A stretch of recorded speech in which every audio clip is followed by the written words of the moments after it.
Don't open that door tonight. Your son has already spoken to a solicitor about the house.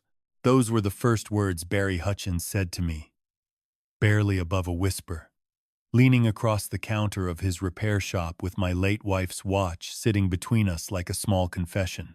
I stood there in the fluorescent light of his cramped little shop front on Glenmore Road, 63 years old, still wearing the same gray cardigan I'd worn to Dorothy's funeral 4 months earlier, and I felt the floor shift beneath my feet.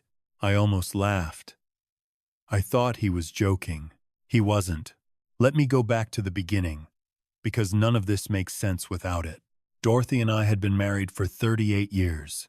We met at a school dance in Penrith when I was 24 and she was 22. And I knew within the first 10 minutes that she was the sort of woman who made every room feel like it mattered. She taught primary school for decades. She grew tomatoes in the back garden and gave half of them away to the neighbors. She kept every birthday card anyone had ever sent her in a shoebox under the bed.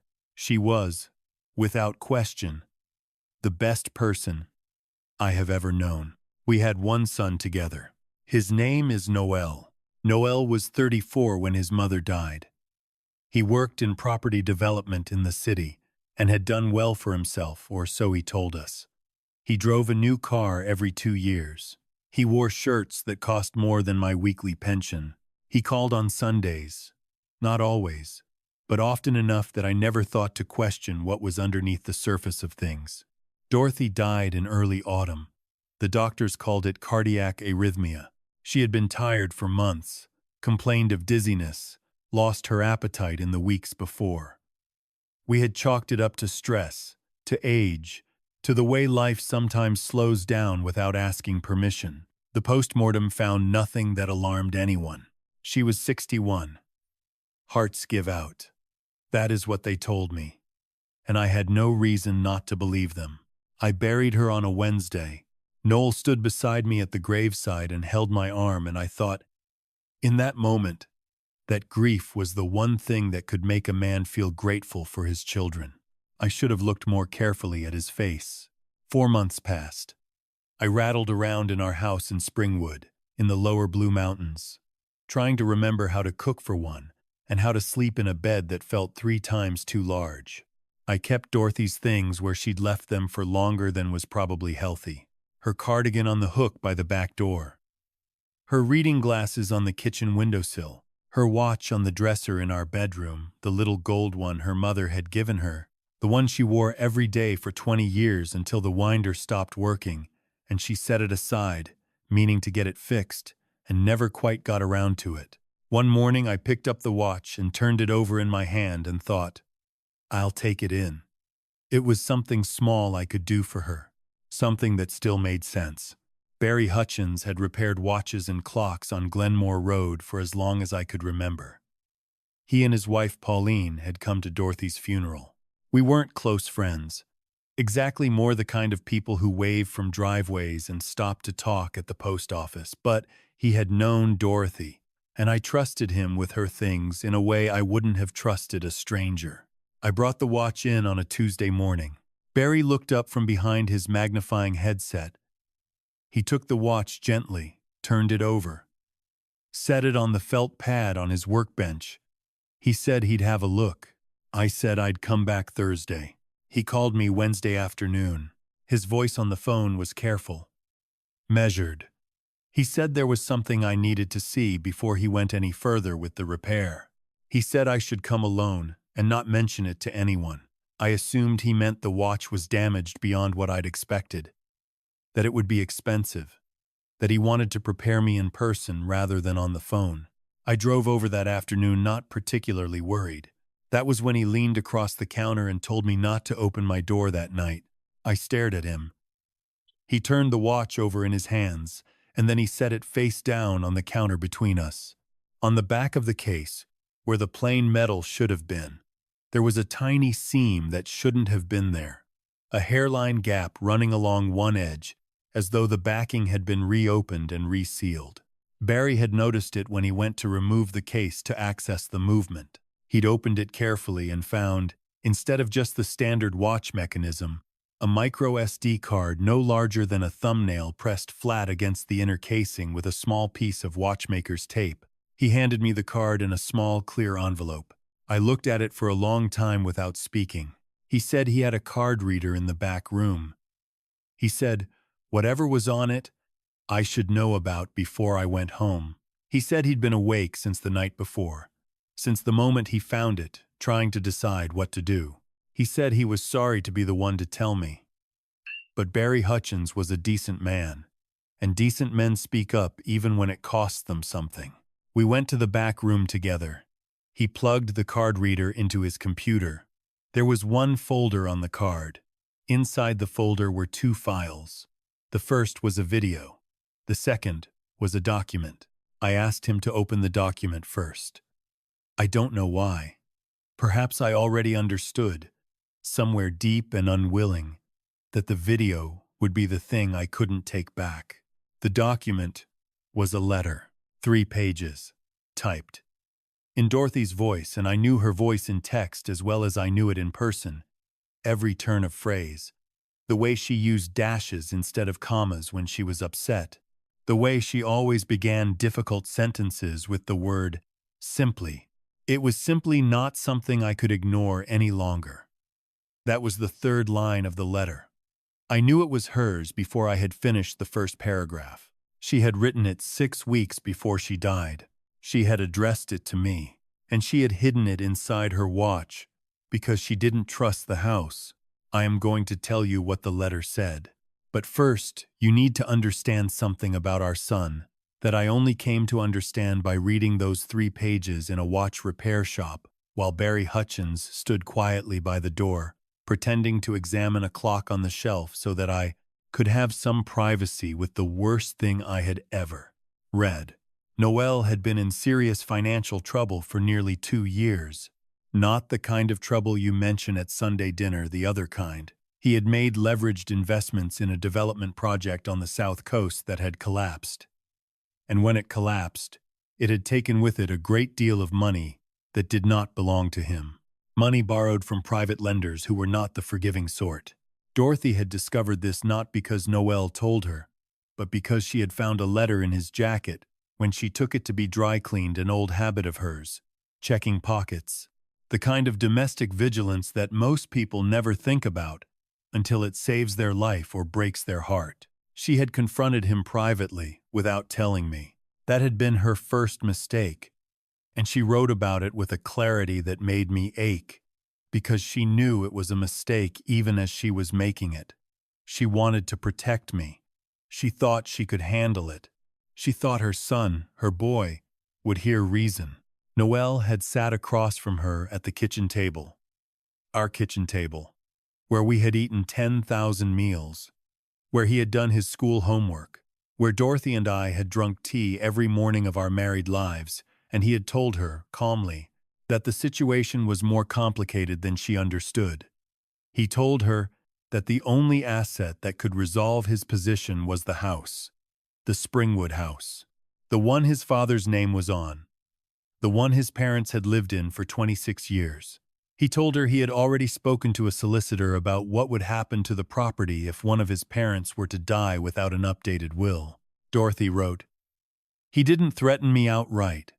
He is too careful for that. But he sat there and he looked at me across our table, and I understood exactly what he was telling me, and I have not slept a full night since." She had spent the following weeks trying to find proof of what she suspected. She had gone through his car once when it was parked in our driveway, through the jacket pockets again, through the emails on an old tablet he'd left at our house the previous Christmas. She'd found enough to confirm the financial position. A search history. Dates, times. A pattern of searches stretching back 14 months. Searches about cardiac medications and their undetected effects in older women. Searches about the symptoms of arrhythmia and how they could be masked. Searches about grief timelines and property law in New South Wales. She had photographed the screen with her own phone. She had stored those photographs along with scanned images of the financial letters on the micro SD card. She had then opened the back casing of her watch herself. using a set of small tools she had quietly purchased and taught herself to use from instructional videos, and she had sealed the card inside.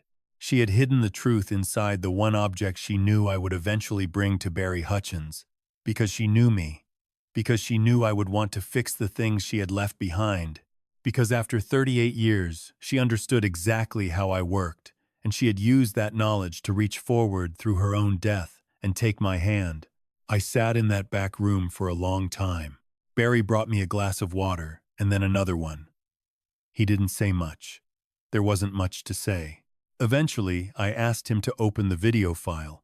It was filmed on Dorothy's phone, propped against something on the kitchen windowsill, pointed at the table. The timestamp in the corner read 7 weeks before she died. In the footage, she and Noel were sitting across from one another. The audio was not perfect, but it was clear enough. I watched my son lean forward with his forearms on our kitchen table and speak to my wife in a tone of voice I had never heard from him. Flat and businesslike and utterly without warmth about the transfer of assets and the problems, cost of prolonged legal complications. At one point he said, and I heard it clearly, that certain situations had a way of resolving themselves when people stopped being sentimental about their options. Dorothy, on the video, said nothing for a long moment. Then she said, "Are you talking about your father?" And Noel said, "I'm talking about the house, Mum. I'm always talking about the house." I watched it twice. Then I asked Barry if I could use his phone to call the police, because I didn't want to use my own. What followed was not clean or quick. These things never are. The officer who came to Barry's shop that afternoon was a senior constable named Patel, and she was careful and methodical, and she listened to everything without interrupting, which I appreciated more than I could have articulated at the time. She took the micro SD card into evidence. She took Barry's statement and mine. She made a phone call. She told me not to go home alone. She arranged for a colleague to drive me to my sister-in-law Robin's place in Katoomba, where I stayed for the next 11 days while things I knew nothing about were set in motion. I learned later that Noel had been under observation for some time before that Tuesday. Dorothy had not been the only person asking questions. A GP she had visited 6 weeks before her death, a visit I hadn't known about, a visit she had attended alone, telling me she was going to the garden center, had flagged certain symptoms and requested a broader toxicology panel. That panel had been delayed in processing, and the results had arrived 3 weeks after the funeral, by which point the file had been passed between departments and had not yet connected to anything larger. Senior Constable Patel's call that afternoon was the connection that brought it all together. The toxicology panel found traces of a digoxin compound, a cardiac glycoside, at levels inconsistent with natural exposure. Dorothy had never been prescribed digoxin. She had never knowingly taken it. The exhumation order was granted. I will not describe, in any real detail, what those weeks were like. I will say only that there are kinds of grief that don't have names yet, because the circumstances that produce them are too particular and too terrible to have accumulated enough shared language. I had already grieved my wife. Now I was grieving her again, differently, with a fury underneath the sorrow that I had no prior experience of and didn't fully know what to do with. Robin kept me fed and occupied. She has always been a practical woman. She drove me to the police station when I was needed. She sat in waiting rooms with me. She did not offer easy comfort, which I was grateful for, because easy comfort would have felt like an insult to what had actually happened. Noel was arrested on a Thursday morning, 53 days after I walked into Barry Hutchins' shop. He was taken into custody at his apartment in the city. His solicitor was contacted. He said nothing in his initial interview, which his legal counsel had presumably advised. I was informed by phone. I sat at Robin's kitchen table after the call and looked at my hands for a while, to feel something that was not quite relief, but was the nearest thing to it I had experienced in months. The investigation expanded. The private lenders Noel owed were identified.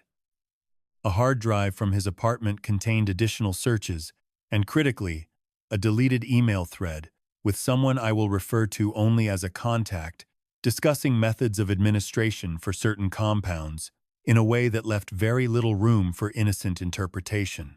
Digital forensics recovered it in full. His trial lasted 9 days. I attended each day. I sat in the public gallery with Robin on one side and a family friend named Gerald on the other.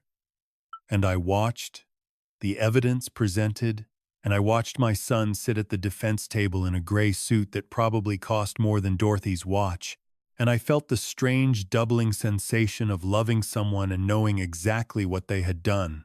On the 7th day, a forensic pharmacologist explained to the jury, in careful and accessible terms, how digoxin could be introduced gradually, in small quantities, over a period of weeks, into food or drink, and how the cumulative effect would present as natural cardiac failure in a woman of Dorothy's age and health profile. She explained how the compound would typically clear the system within days of death, and how the delay in processing the toxicology panel had very nearly allowed that to happen. She explained that the levels found in the exhumation samples, while diminished, were still sufficiently conclusive. The jury returned their verdict on the 9th day. Guilty. Noel was sentenced to 22 years, with a non-parole period of 16. The judge said several things at sentencing that I have thought about many times since. She spoke about the particular cruelty of crimes committed within families, where trust is both the precondition for the crime and its primary casualty. She spoke about Dorothy as a person, not only as a victim, and I was grateful for that. She said that the evidence showed not an impulsive act, but a sustained and deliberate course of conduct by someone who had calculated the odds and decided that another person's life was a problem to be solved. She looked at Noel when she said that. He looked at the table. It has been 14 months now since I walked into Barry's shop on a Tuesday morning with Dorothy's watch in my coat pocket. I had the watch properly repaired after the trial. I wear it now. I know that might seem strange to some people, but it doesn't feel strange to me. It feels like keeping a promise. She went to considerable effort to make sure that watch reached me, and I think the least I can do is keep it wound and on my wrist. I sold the house in Springwood. I couldn't stay there. Too many meals at that kitchen table. Too much footage I couldn't unsee. I bought a smaller place up the mountains, near Blackheath, closer to Robin, with a garden that gets good morning light. I grow tomatoes in the summer. I give half of them away to the neighbors. I still see Barry occasionally. He refused to charge me for the repair. I've sent him a bottle of red wine every Christmas since, and I'll keep doing that until one of us runs out of Christmases. There are things I wish I had done differently. I wish I had paid closer attention to my wife's silences in those last months. I wish I had gone with her to that GP appointment instead of assuming she just needed a routine check. I wish I had understood that the people we trust most are also, by the mathematics of intimacy, the people best positioned to harm us. I don't say that to make anyone paranoid. I say it because Dorothy's greatest instinct to protect me from a truth she was still processing herself was also, in the end, the thing that nearly let it go unnoticed. She bore that weight alone for too long. There is something I have come to believe through all of this that I want to say clearly, because I think it matters. Love is not the same as trust, and trust is not the same as proof. You can love someone with your whole life and still need to be honest about what your eyes are showing you. Dorothy saw what she saw and chose to carry it quietly, because she could not reconcile the evidence with the child she had raised. I understand that. I do not blame her for it, but I think we do the people we love a disservice when we protect them from the truth of what is happening in their own lives. If something feels wrong persistently, specifically in the way that the body knows things, before the mind catches up, say it out loud to someone. Write it down. Don't carry it alone inside a watch case and hope for the best. Talk to a doctor. Talk to a solicitor. Talk to a friend. Talk to someone who is not inside the situation and who can see it clearly. And if you are the person someone comes to with something difficult and frightening and hard to believe, be Barry Hutchins. Stay calm. Make the phone call. Because in the end, the small acts of ordinary decency are what hold everything together. Dorothy trusted that I would take her watch to a man worth trusting. She was right. That chain of trust, her faith in me, my faith in Barry. Barry's willingness to pick up the phone is the only reason justice was done. I am 64 years old. I live alone, but I am not lonely. I have Robin and Gerald, and a garden that asks only for water and attention, and a gold watch on my wrist that keeps almost perfect time. I think about Dorothy every day. I think about the afternoon she sat alone at our kitchen table with her phone propped against the salt shaker, filming her own son, understanding exactly what she was doing and exactly what it would cost her. I think about the steadiness that must have required, the courage of it. She was, without question, the best person I have ever known. And in the end, even from the other side of the worst thing that can happen to a person, she found a way to take care of me. That is the kind of love worth carrying forward.